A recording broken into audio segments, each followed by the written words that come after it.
Commission. Okay. Unang-una po, hindi po natin alam kung kung siya po ba ay matagal na nagstay sa isang kuweba at hindi niya nalalaman ang mga nagaganap at hindi niya nalalaman kung ano yung agarang isinasagawa ng ating Pangulo. Siguro po kakailanganin niya na po ng mataas na grado na salamin or kaya hearing aid para madinig niya kung anuman ang lahat ng ginagawa at mga inuutos ng Pangulo sa mga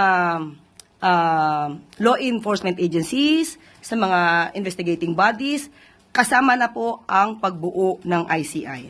Uulit-ulitin po natin, dahil paulit-ulit naman po lamang ang sinasabi na issue ng Vice Presidente.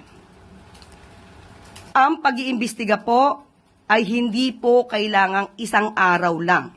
Hindi po naniniwala ang Pangulo sa isang EJK style, walang imbestigahan, libingan ang hantungan.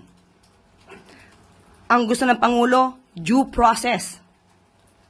At hindi po dapat lamang na puro salita or kaya pangako. Matatandaan natin na may nangako noong nakaraang administrasyon, 3 buwan hanggang 6 na buwan ay masusugpo ang korupsyon.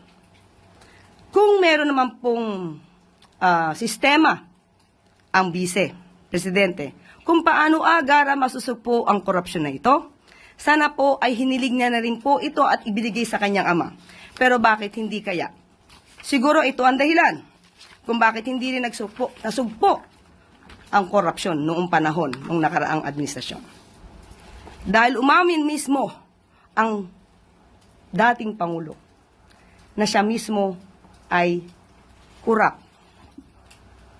Inamin niyang nagnanakaw siya, pero naubos na.